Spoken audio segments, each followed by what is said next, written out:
Raptor in 25th century AD.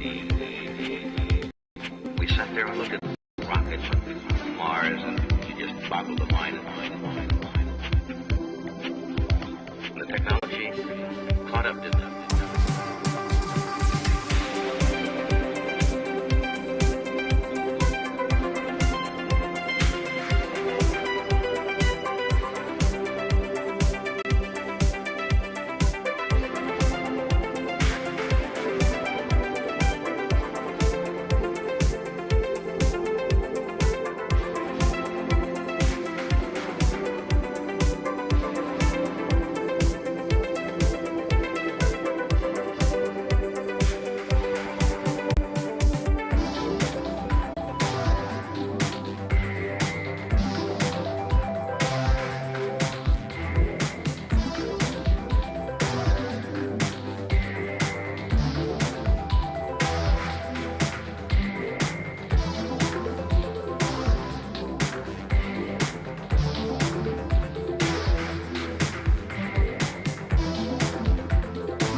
Okay.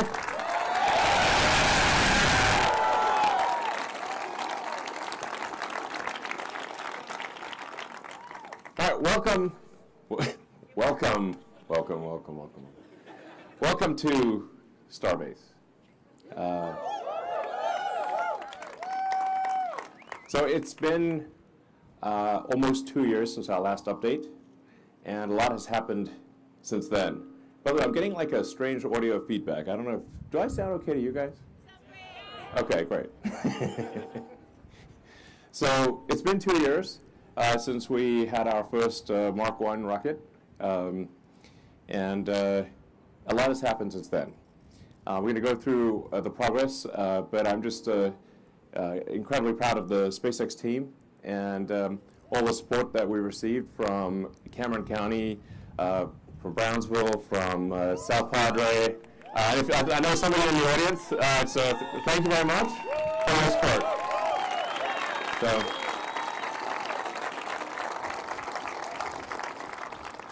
So before we jump into the details of what's happened over the past 2 years, I think it's worth just talking a bit about this, like why are we doing this?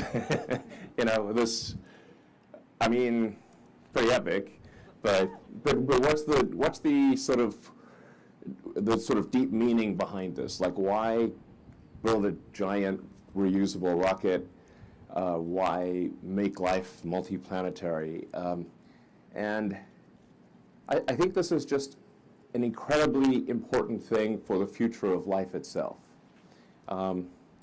So, and there's both a, I call it the sort of the defensive reason or the life insurance reason. That's one part of it, which is that there's always some chance that something could go wrong on Earth. The dinosaurs are not around anymore. So, you know, there could be some calamity that where we do ourselves in, or there's a natural disaster. Now, I'm naturally an optimist, so I think the probability of that is low, but it is not zero. And eventually, the sun will expand. It might take a few 100 million years, so don't hold your breath. But eventually, the sun will expand and destroy all life. So for those who really care about not just the humans, but all the life on Earth, it is very important, essential, that over the long term, that we become a multi-planet species and ultimately even go beyond the solar system and bring life with us. And, you know, we are life's stewards, life's guardians. You know, the creatures that we love they can't build spaceships, but we can, and we can bring them with us. And I think that's pretty important, you know, for those that care about the environment and care about all the creatures on Earth. So that's like I would say like the defensive or the life insurance reason for life collectively. But there's also an inspiring reason, which is that life can't just be about solving problems. There have to be things that inspire you, that move your heart, that make you glad to be, when you wake up in the morning, you're excited about the future.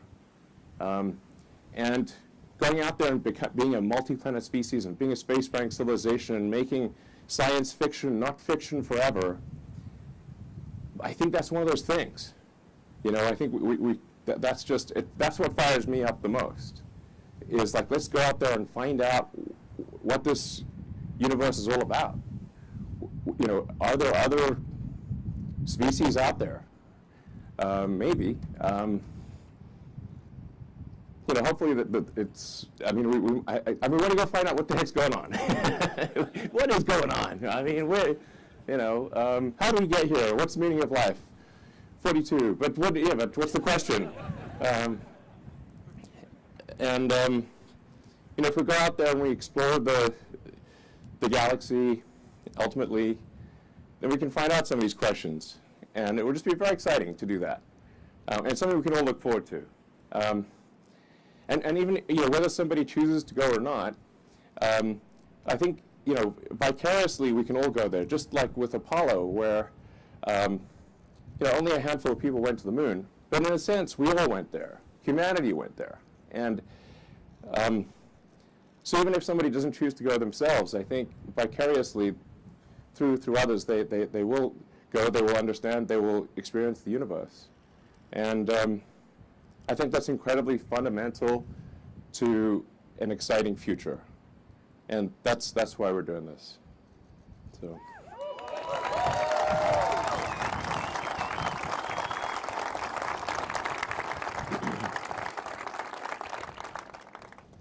And yeah. Now, one of the rebuttals we'll sometimes hear is, like, sure, but what about all the problems on Earth? And I completely agree that the vast majority of resources should be dedicated to solving problems on Earth. Absolutely. I'd say like more than 99% of our resources should be oriented towards solving problems on Earth. So it's important to note that like NASA's annual budget is only 0.36% of the federal budget. And in fact, of the national GDP, it's less than 1/10 of a percentage point.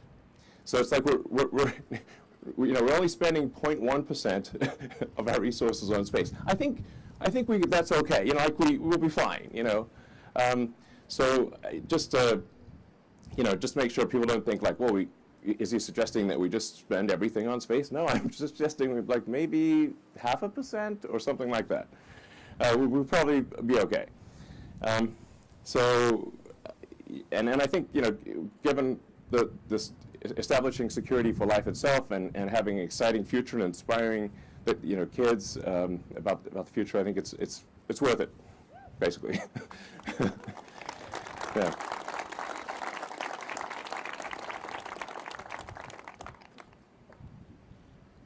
So, well, how do we do this? How do we make life multiplanetary?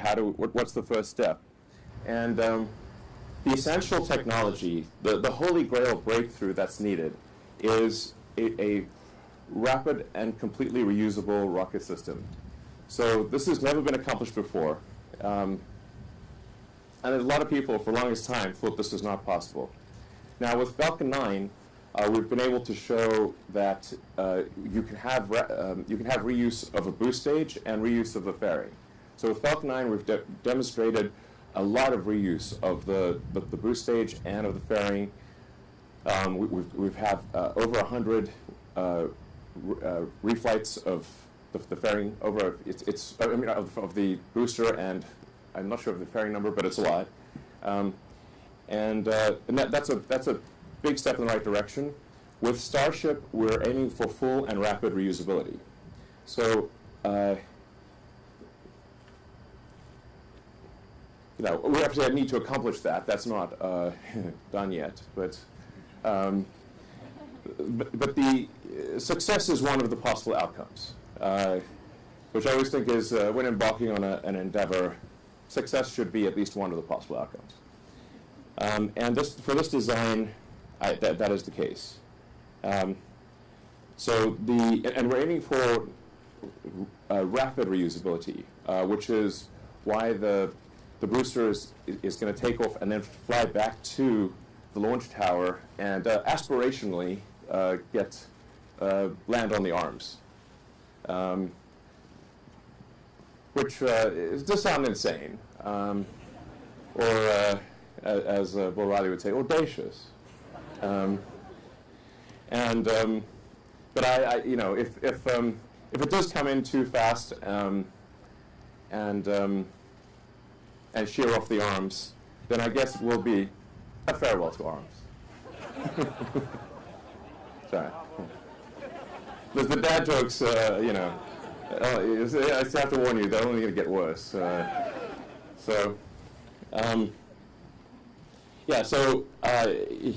I'd really just like to congratulate the SpaceX team and also thank NASA, the FAA, the Space Force, and everyone, and all of our customers that have helped us get to this point. It's insanely hard to get a rocket to orbit. Insanely difficult. I have huge respect for anyone who's gotten a rocket to orbit. It's so hard. And we've had 144 successful launches, 106 landings.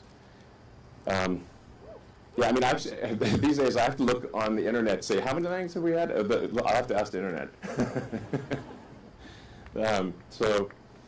83 flight-proven launches. Although I have to say, I still have like launch PTSD every time the rocket takes off. I'm like, you know. I just see all the ways that it could fail. Like, you know, and then this year we're actually aiming to have around 50 launches, so it's about a launch per week on average, and yeah, so it's a hell of a year we got ahead of us, and in terms of mass to orbit, if you look at like tonnage to orbit. This bar chart that we'll show here really illustrates how profound a rapidly reusable rocket, especially a big one, is, what effect that has on total tonnage to orbit. So the total mass to orbit to date of Earth is around 15,000 tons, maybe 16,000 tons. The mass per Starship, after a year, just 1 year of launching, if it launches 3 times a day, would be equal to all the mass to orbit of Earth to date. That's just one Starship launching 3 times a day for a year. Now, if you have, you know, 10 Starships-ish, then, and we'll have more than that. Our goal is to be making at least one stack per month, and then ultimately potentially a ship every 3 days. There'll be more ships than there are boosters because the booster actually, even though it's gigantic, will come back in about 6 minutes. Excitement guaranteed.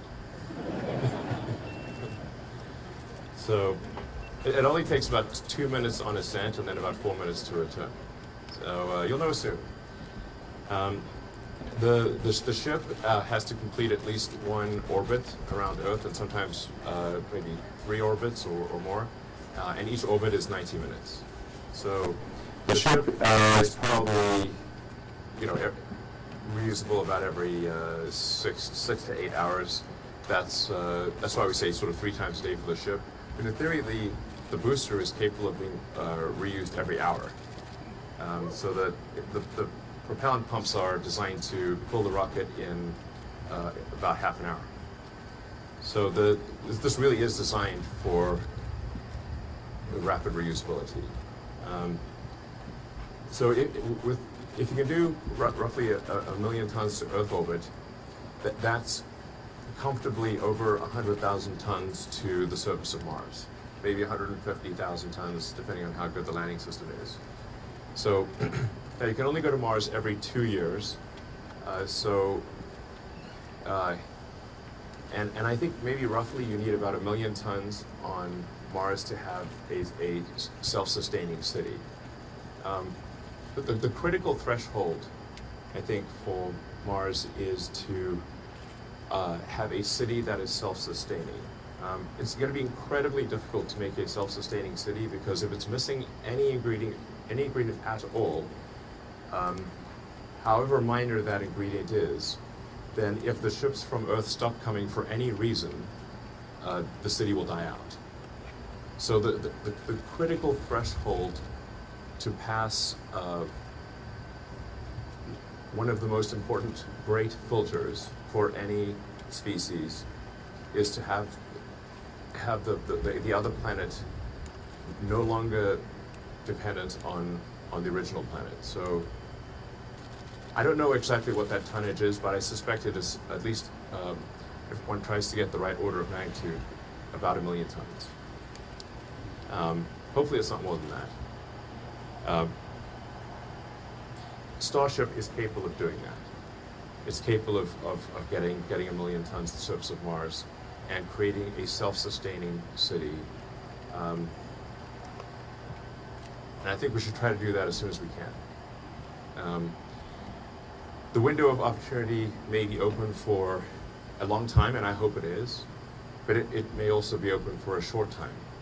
And this is the first point in the 4.5 billion year history of Earth that it has been possible. I mean, let that sink in. Or if there's a sink, let it in. Still knocking at the door. I mean, it's a sentient sink. Let's face it. Let it. I mean, I'm in. So, 4.5 billion years. It's been a while. This is the first time it's been possible. We need to seize the opportunity and do it as quickly as possible. I mean, to be frank, civilization is feeling a little fragile these days.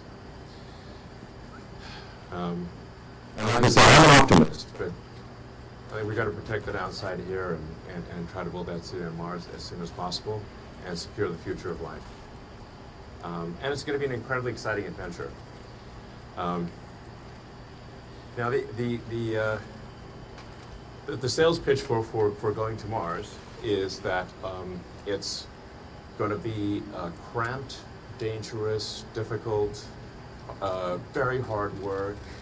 You might die, and that's the sales pitch. I hope you like it. So far from being some sort of escape hatch, it will be extremely difficult and dangerous and tough.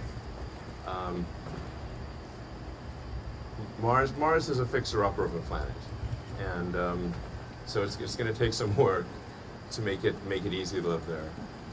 But one day we could make Mars a planet like Earth, and I think we should. So, just some facts about Starship, and these numbers will evolve over time. The height of the ship is about 50 meters, 164 feet. The 9-meter or 30-foot diameter. Well, you can just see it basically. It's got about 1,200 tons of propellant on the ship, and thrust is about 1,500 tons. Now these numbers we'll probably add more propellant over time, increase thrust. Diameter will stay the same. It's a huge pain to change diameter. So that'll tend to stay the same, but it'll probably get a little bit longer. And we're expecting a payload capacity of 100 to 150 tons, depending on which orbit. So to a Starlink orbit, is roughly 100 tons. Over time, I think we could probably get the orbit for orbital refilling, the payload to an orbit for orbital refilling to about 200 tons, which is going to be very important for getting to Mars. So for getting to Mars, you also need the orbital refilling. Just like you have aerial refueling, the rockets will need orbital refilling. It's actually mostly oxygen. There's 3.5 tons of oxygen for every 1 ton of fuel. So that's why it's refilling, not refueling.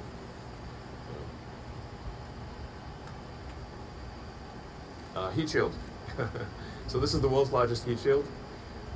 And this is, we actually make this at our little factory in Florida near Cape Canaveral. I would call it the bakery. And we're actually using a lot of techniques that are used for roofing tiles. So we need to have a heat shield that is capable of resisting extreme heat, but also is not crazy expensive. And our heat shield team has done amazing work in creating the world's largest heat shield, and one that is reusable, but also robust and low cost. So it's not a crazy money heat shield. And yeah, we need good heat shield technology for entering from orbit. Orbital refilling. We were going to do an animation of this, but it looked a bit wrong.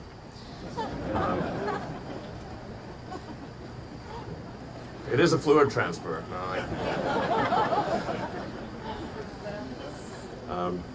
So,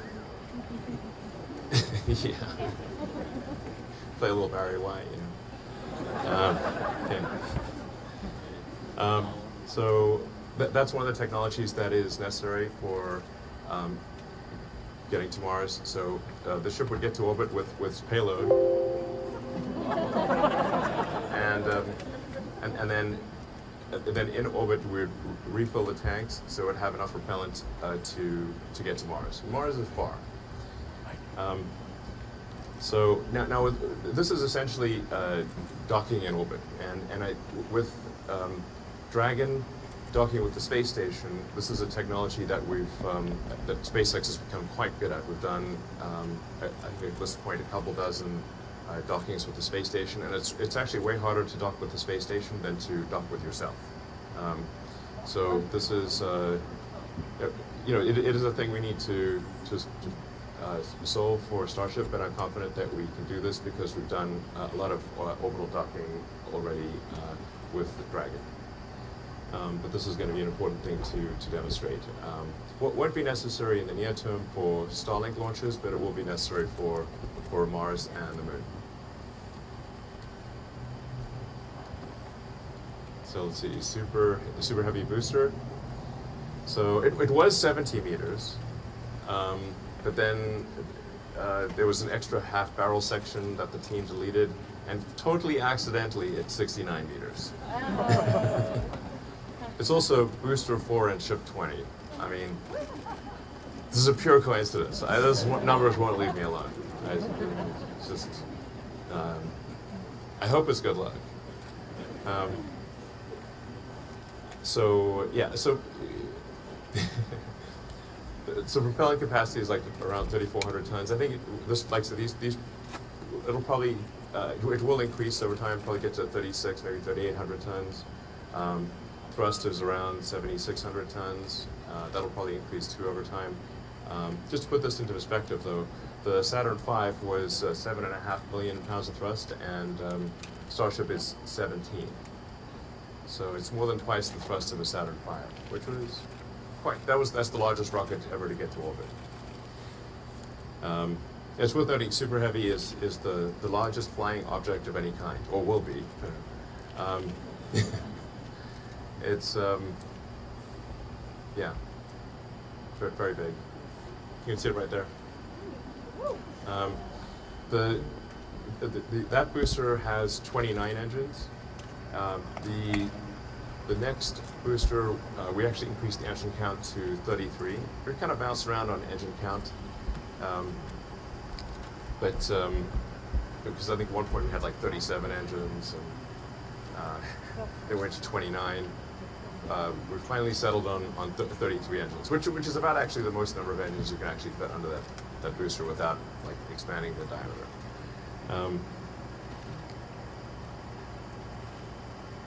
Yeah, and then this tower, this tower from design to construction was 13 months, so it's quite an epic structure. It's really worth emphasizing that the whole launch system, which is basically stage 0, is I'd say as complex and difficult as either the booster or the ship. So I really want to emphasize that this is it's a very difficult thing that requires a lot of hardcore engineering, and it's really, like I said, the tower and the launch system, which I call stage 0, is just as important as stage 1 and stage 2. I mean, this is really some wild stuff here. In fact, I mean, hard to believe it's real, except, you know, right there. So, yeah.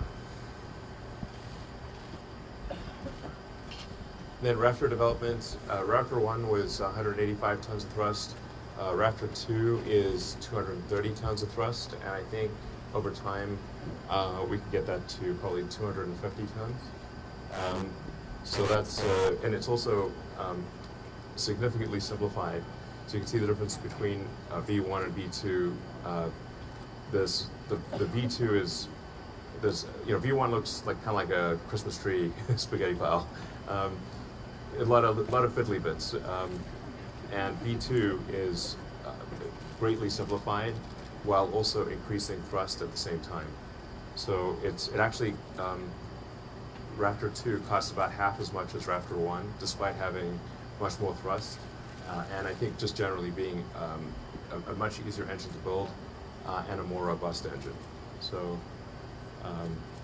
very excited about Raptor version 2, and it's only going to get better from here.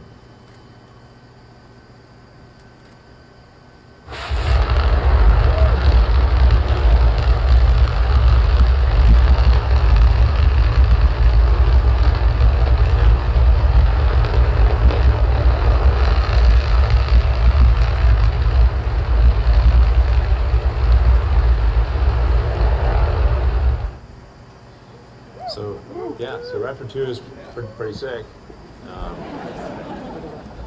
and we've actually the peak thrust that we've operated Raptor 2 at this point is 247 tons, and so I'm confident that with some improvements we can get to a 250 ton operating point, and continue to simplify and sort of robustify the engine.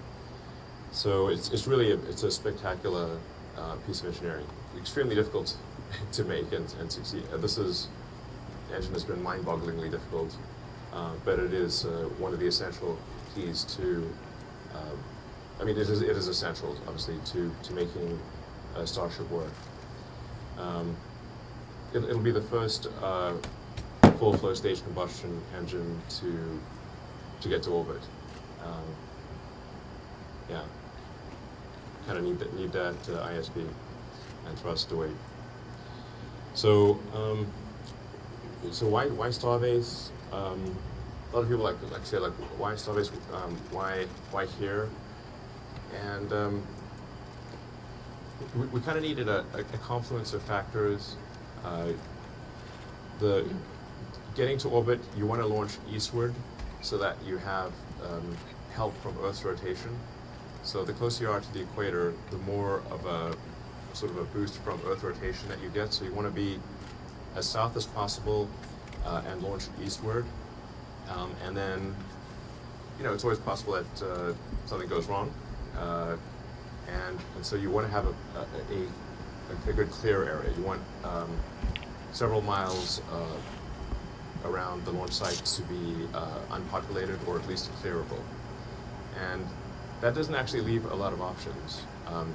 It's basically here and Cape Canaveral or Cape Kennedy is where are the other two possibilities.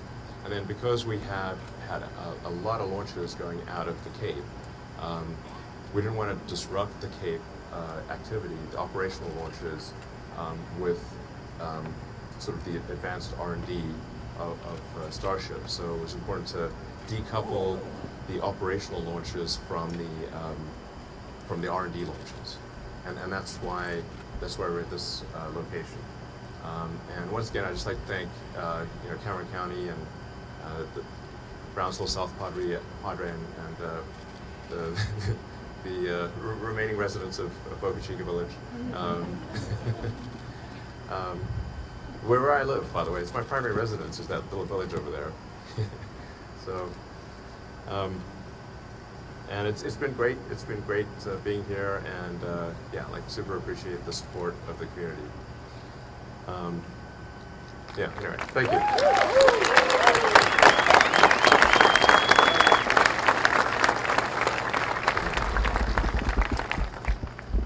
So I think we've got a video to show what we hope will happen with launch.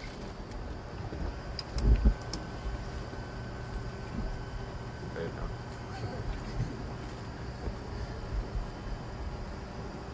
Oh wait, sorry. We have some upcoming Starship missions. Orbital flight is really just the beginning. So we're going to have a number of Starlink missions that will launch Starlink satellite version 2. But even more exciting than that is the NASA human spaceflight mission. We're incredibly honored that NASA has selected Starship to take astronauts back to the moon for the first time in half a century, which is kind of mind-blowing.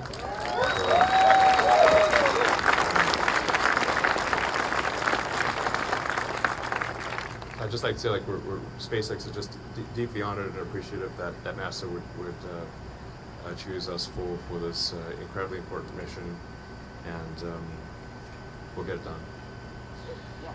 And then there's also the Dear Moon mission, which is going to take artists around the moon, and that's Isaku Miyazawa, and he's going to select I think a dozen artists and do a loop around the moon, which will be very exciting. And there's going to be some future announcements that I think people will be pretty fired up about. So anyway, super exciting future ahead with this. There'll probably be a few bumps in the road, you know, but we want to iron those out with satellite missions and test missions, and get to a high flight rate, and then have something that's extremely reliable for human spaceflight. So.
Let's make this real.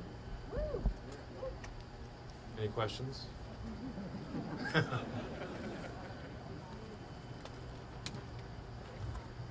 Let's make this real.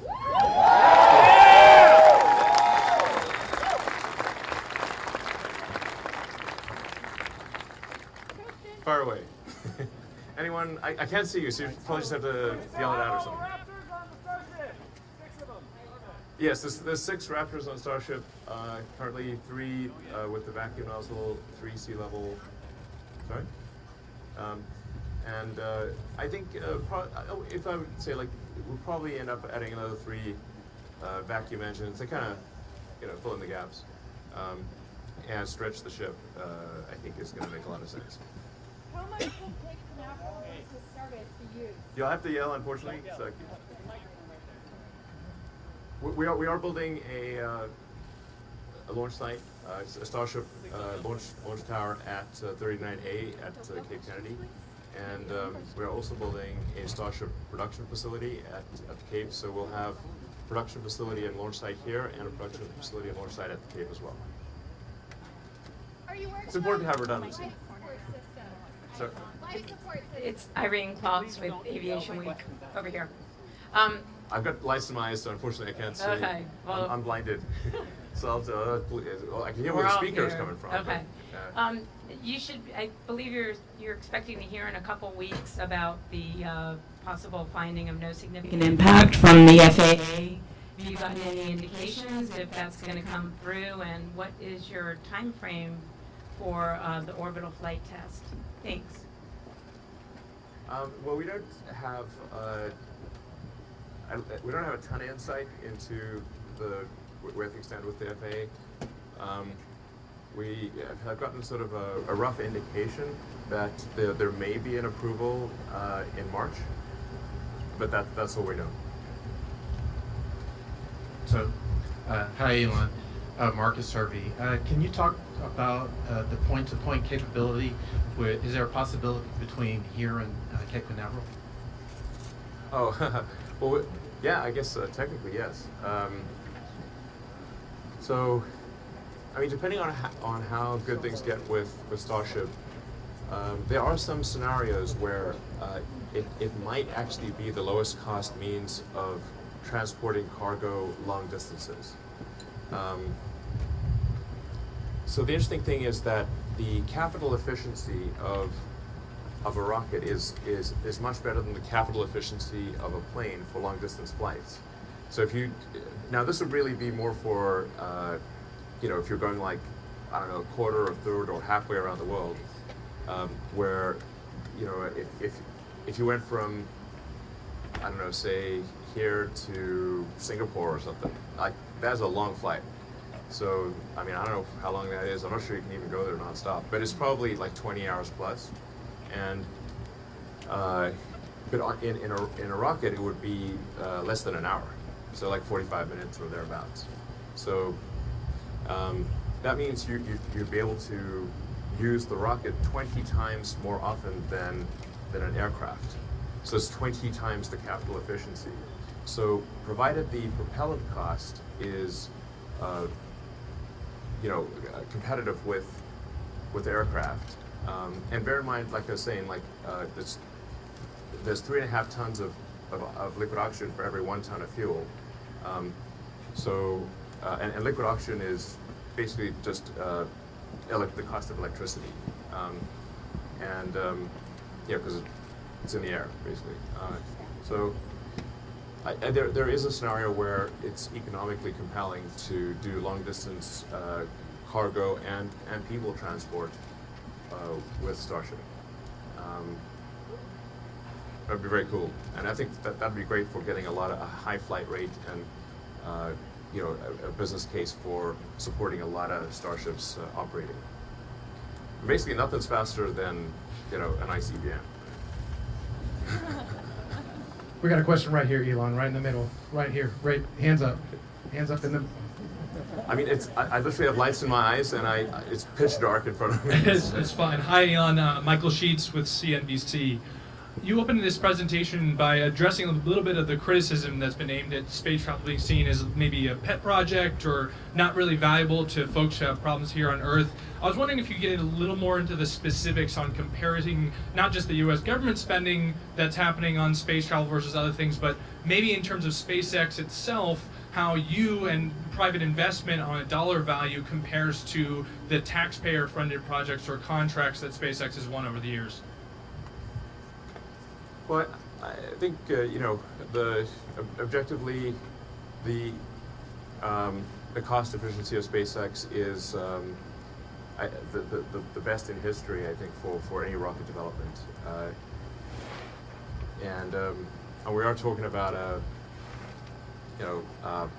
rocket that's more than twice the mass and thrust of a Saturn V, and also designed to be fully reusable, which is obviously also much better from an environmental standpoint to have a fully reusable rocket, for a development cost that is, I don't know, between 5 and 10% of Saturn V. So that's pretty good. Because we need to make it work. So it won't work yet, but it will work. Might be a few bumps along the road, but it'll work. I feel at this point highly confident that we'll get to orbit this year. That's we're making a lot of rockets, making a lot of engines. We're close to achieving a Raptor 2 every day production rate. So sort of 7 a week, which is tough for a complex engine. And I think by the end of this year we'll be able to produce a ship and a booster per month. So this is I don't know, at least an order of magnitude, maybe 2 orders of magnitude more efficient than anything in the past.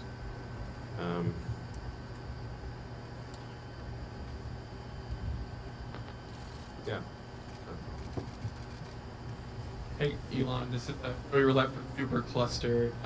Just wondering, what does SpaceX's plan and timeline look like if the FAA ultimately decides to do a deeper environmental review of Starbase? And then one other thing, you might be able to give an updated figure on what it costs to Starship and what it would cost a customer to buy it on one. Thanks. Yeah, I mean, I am optimistic that we will get approval.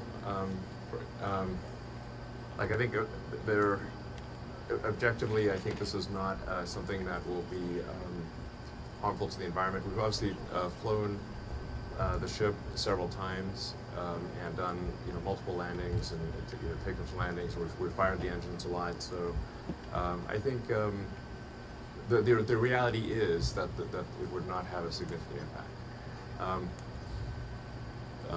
Now, of course, that doesn't mean things don't get delayed from a regulatory standpoint, and we are in a litigious society, and so there's always sort of lawsuits from someone. It's lawsuit city.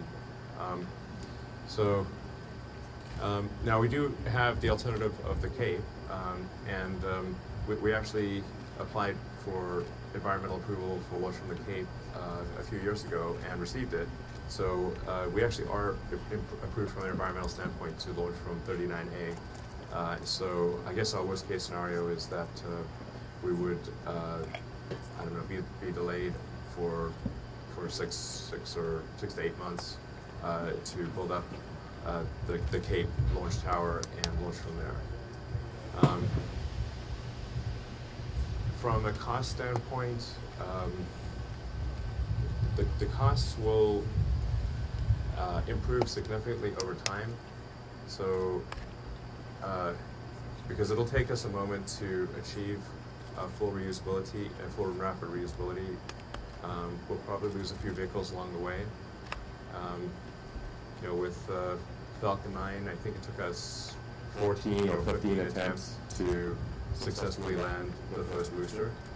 I don't think it'll take us that many with Starship because we have that experience, but it's certainly not a sure thing that it'll work for the first time.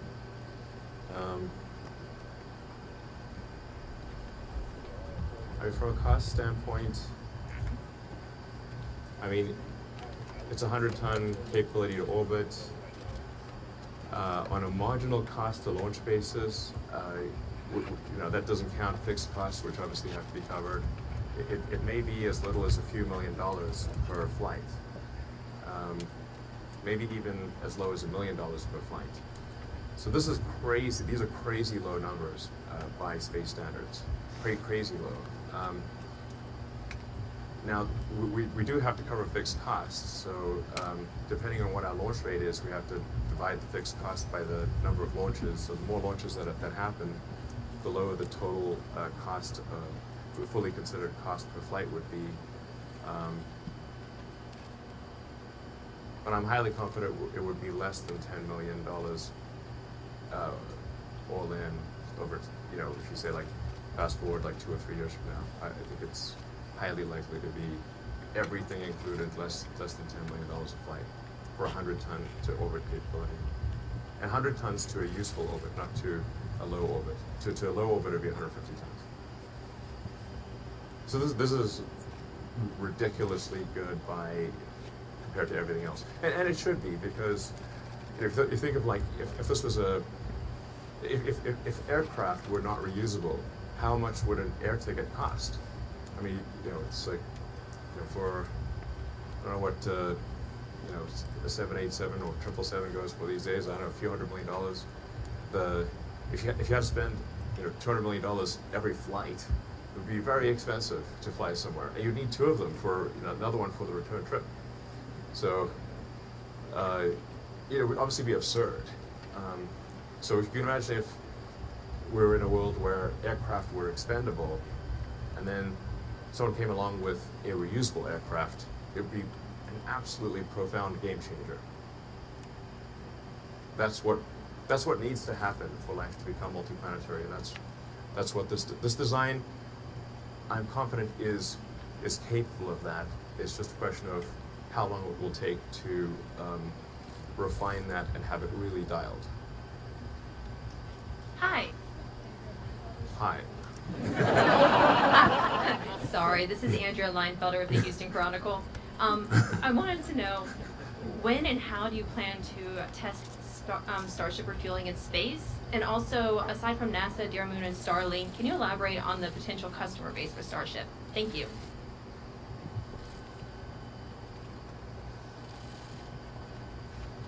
I apologize. I zoned out for a second. I was just thinking about something. Could you say that question again? Sorry. When and Maybe we have some mic issues. But. okay. When and how do you plan to test Starship refueling in space? Yeah. And aside from NASA, Dear Moon, and Starlink, can you elaborate on potential customers for Starship? Thank you. I think orbital refilling, and I want to emphasize it is refilling, not refueling, because it's 3.5 times as much oxygen than fuel. So we mostly are carrying oxygen up there. I optimistically, towards the end of next year, I think I'd be surprised if it's longer than 2 years for doing the refilling. And there are a lot of additional customers that will want to use Starship. I don't want to steal their thunder. They're going to make their announcements, and but I think this will get a lot of use, a lot of attention. It's like I said, once we make this work, it's an utterly profound breakthrough in access to orbit. And when you have an utterly profound breakthrough, the use cases will be hard to imagine. I mean, when aircraft first came along, aircraft were viewed as toys, like they were like a novelty, not a means of transport. They were like, oh look, we can fly like a bird briefly and dangerously for a few minutes. Nobody at the time, or at least I think very few people at the time, thought that there would be a global aircraft industry with airports throughout the world carrying people to every part of Earth in ridiculously short periods of time. You know, when the Wright brothers first took off, I mean, most people were just riding horses. So you're like, you know, like riding a horse, see this crazy device, looks like witchcraft. They would not have imagined that there would be aircraft flying, you know, tens of thousands of aircraft flying to every corner of the world. So I think we made this really could be an extremely profound situation, and we really can't even imagine all the use cases at this point. Hi, Elon. This is Steve Clark with the Brownsville Herald. Thank you for the presentation. You're welcome. So if the FAA does come back and say we need an EIS, does Starbase bounce back from that at some point? Yeah, I mean, it would obviously set us back for quite some time because an EIS takes a lot longer than an EA. So we would have to shift our priorities to Cape Kennedy. Okay, and long term, what do you envision for Starbase? Like a spaceport with flights coming and going and Starship manufacturing, or what is the future role of Starbase? The future role of Starbase, I think, it's well suited to be kind of like our advanced R&D location. So it's like where we would try out new designs and new versions of the rocket, and then I think probably Cape Kennedy would be our sort of main operational launch site, and then I don't know, over time I think there's going to be, we'll have floating spaceports, like ocean spaceports. We got these 2 converted oil rigs that are going to be turned into orbital launch sites, and they can be moved around the world. So, you know, that I think there could be quite a few of those. You know, I think about like, if I think about like what would really work for long distance travel, because the rocket is quite loud. You want to be, you know, I don't know, 20 miles away from a major city or 30 miles away from a major city, just so you don't, you know, you're not disturbing people too much. So I think probably most of the launch sites long term will be kind of ocean or seas spaceports. So like maybe located like 20 miles, 30 miles offshore. And this would allow Starship to connect any cities that are on the ocean or on the sea, and have a high flight rate, but without disturbing people too much. You know, I think people are willing to, you know, have something that's loud occasionally, but if you want to have it frequently, then it probably needs to be offshore. Hello, Elon. I'm Ken Gerlach with the SpaceX Reddit community. So you talked a lot about how Raptor 2 is crucially important for Starship development and for the future of Starship. So I'm curious, what general improvements have you made with Raptor 2 to ensure it's not only more efficient and more powerful, but also much easier to produce and less expensive as well and faster? And how do you plan to continue to iterate further on the design in the future? So,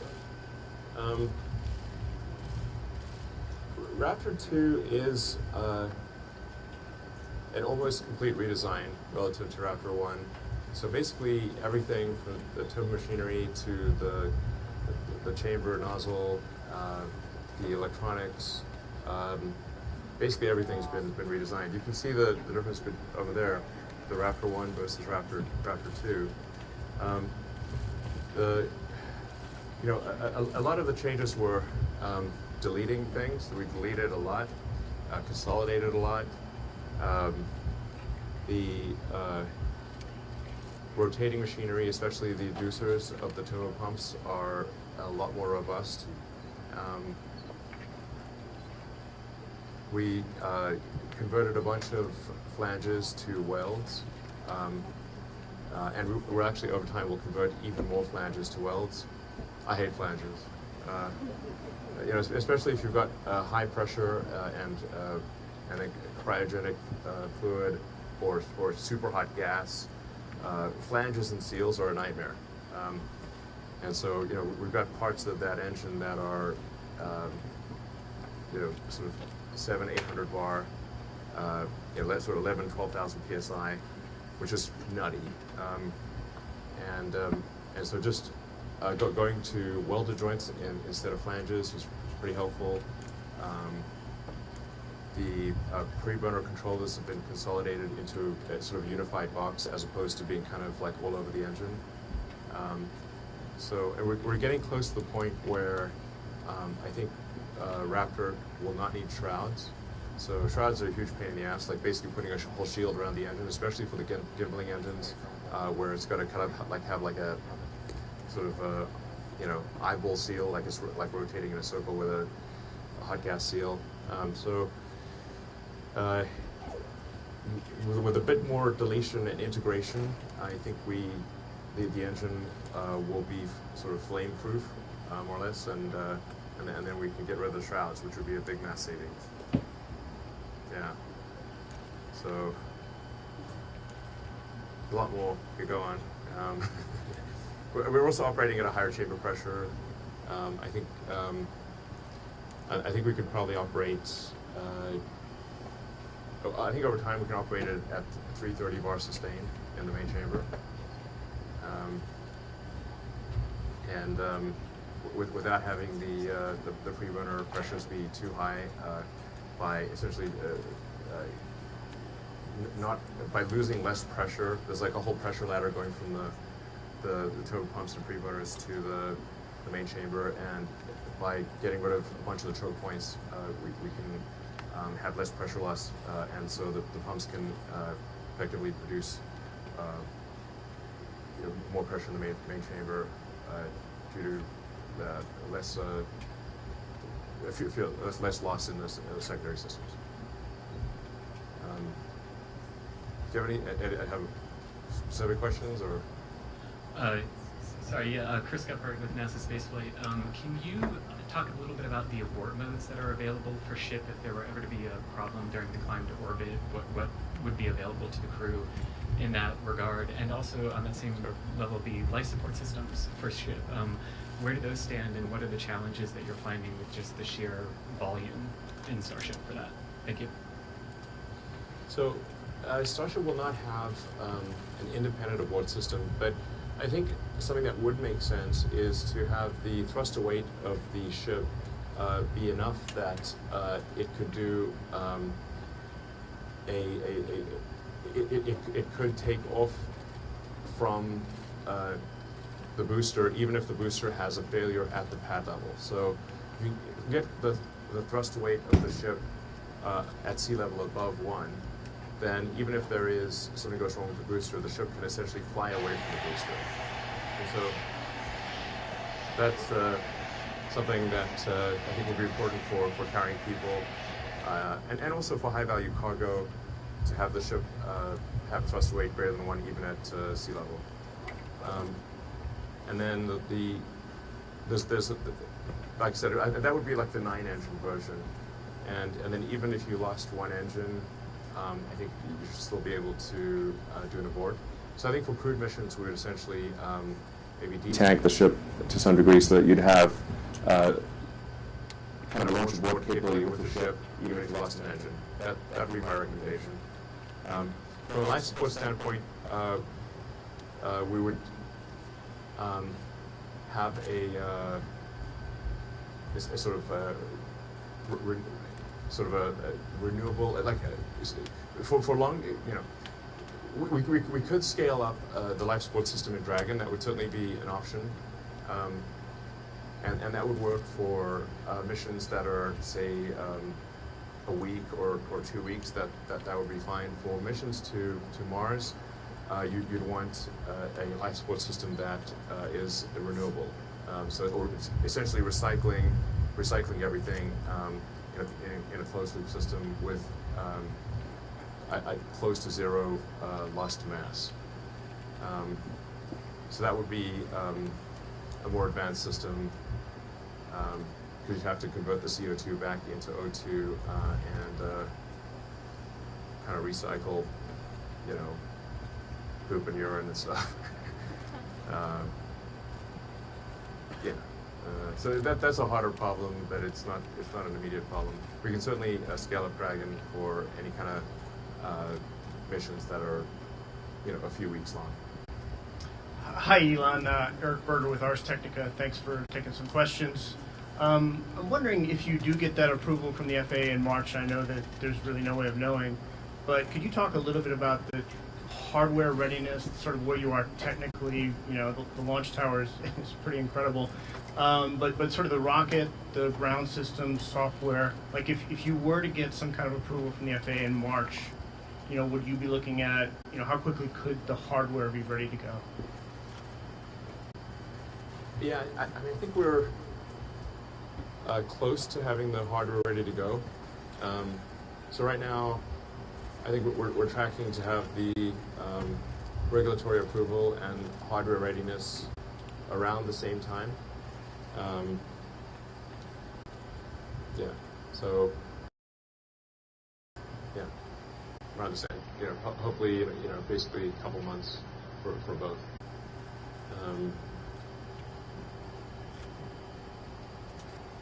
Yeah. Hi, Seth Krakowski with SpacerSport.com. You mentioned launching from the sea. Could you give us an update on the current status of using Phobos and Deimos for Starship operations? Yeah, so Phobos and Deimos thus far have been a relatively low priority. We needed to make the launch site here work. This has been quite a difficult endeavor. So we deprioritized the Phobos and Deimos.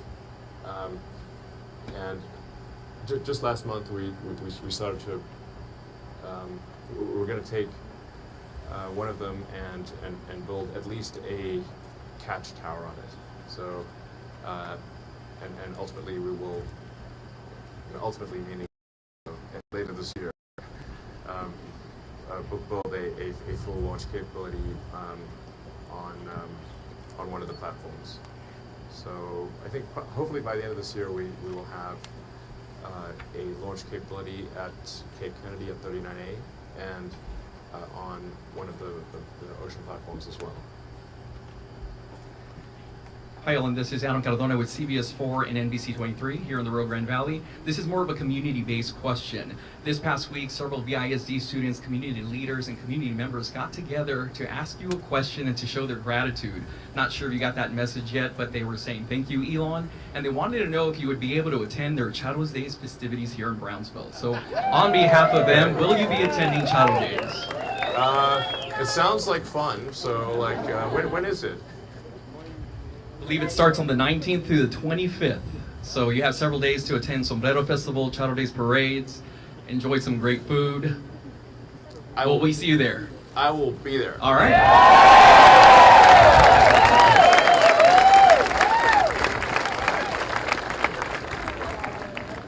That's going to be hard to follow up. Hey, Elon. Tim Dodd, the Everyday Astronaut here.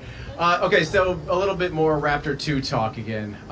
Where are you at as far as production? How many do you have? Are they handling testing? Are they more cantankerous, less cantankerous? Just give us a little more rundown, like on where you're actually at. Is that a bottleneck for the next booster as well? We assume the next booster is going to require, Raptor 2. So, kind of where are you at with the production and the testing so far? Well, I mean, right now, of any technical problem, I'm spending the most time personally on Raptor 2. Like really, they're like the two things that occupy the most number of mental cycles are Raptor 2 and Tesla Full Self Driving. The only remaining issue that we're aware of is melting the chamber. So that thing really wants to melt, It's got like on the order of a gigawatt of heat. So pretty hot. Like a gigawatt's like what a nuclear power plant produces. So it really is desperately trying to melt at any point in time. We've got, we're flowing an immense amount of cryogenic fuel to cool the chamber in the channels. We have head-end foam cooling. We've got throat foam cooling, and we're just trying to get the exact sort of balance between head-end foam cooling and throat foam cooling to not melt the chamber. I think we're pretty close. Like we have a couple engines in the stand that have I think 700 or 800 seconds of operation and several start cycles. So it's looking positive, but that's the remaining issue is melting the chamber. But in the meantime, we're scaling up all production to get to 1 a day or better. So apart from melted chambers, we're doing well. We've got a lot of pumps, a lot of electronics, a lot of pre-burner controllers. Just not melting the chamber is very difficult. Is the kind of the last remaining challenge. But I think we're very close to solving it. And then the production system has a lot of momentum, like I said. We're really, like next week we'll probably make at least 5 or 6 Raptor 2s, for example. And I think we'll be at a 7 a week or better by next month. Those are crazy. These are crazy numbers for rocket engines, by the way. Yeah. Hi, Elon. Robert Perlman with Space.com and Collect Space. You mentioned the NASA contract for the human landing system. At what point do you envision splintering off development of Starship for HLS, or how are you going to balance the timelines of rapid reusability versus NASA's own schedule of when they're ready to go to the moon? I don't think there's really a conflict there. We're going to be making a lot of ships, a lot of boosters, obviously a lot of engines. Yeah, it's kind of interesting. Like with the booster with 33 engines and the ship with 9 engines is 42. There we go again. And that also total coincidence.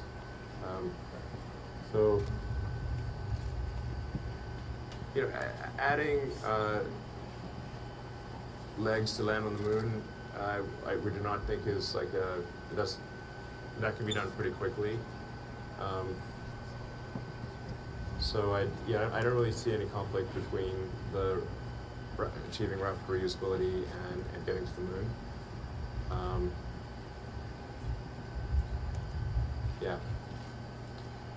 A high production rate solves many ills. So we're aiming for a high production rate. Hi, Lauren Grush with The Verge. I'm wondering if you can clarify the number of launches that you plan to conduct in order to do these refillings. I know a lot of numbers have been thrown around, so I'm wondering if you have landed on a final number, and how quickly do you plan to launch those missions back to back to refuel the vehicle to get to the moon? Thanks. Yeah, so the missions would happen pretty fast for refilling the vehicles to minimize boil off of the cryogenic propellants. Now for the vehicle going to the moon, we have some insulation to minimize boil off. But we'd probably be launching, I don't know, probably every few hours, aspirationally. So, yeah. Hi, Elon. Kevin Haymeyer from Space Eccentric on YouTube and Rumble.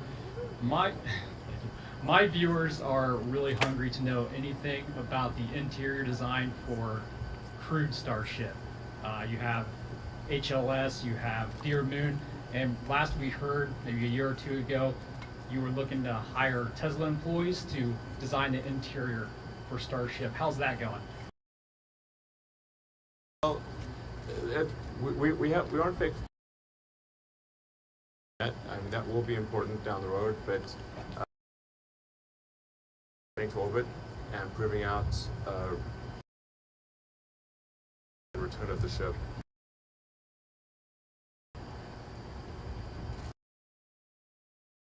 Fundamentally very difficult given the strength of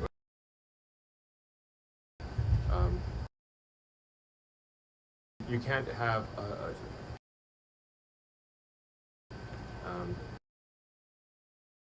is solving that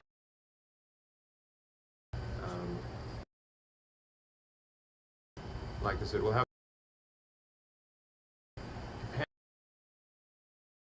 on full reusability, but that's fundamental civilization.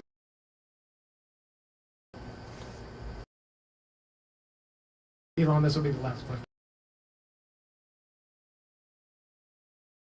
Duncan? Oh, shoot, I think we're... Hi, evening. My name is Bob Duncan. Oh, shoot. Fun for us. As the to watch the amazing progress.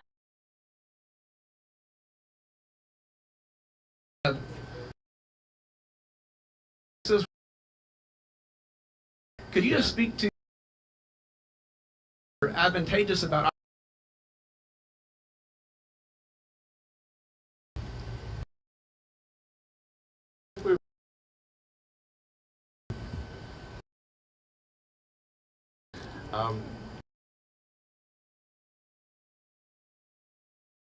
and you know, it just this is build up.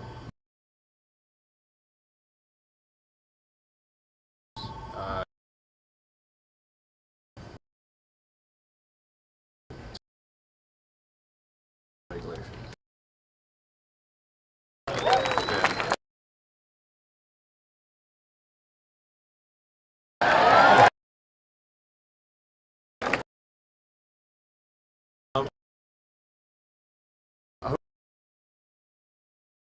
I think we like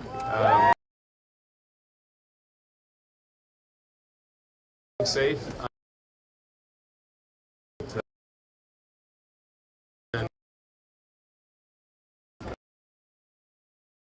Like hell to have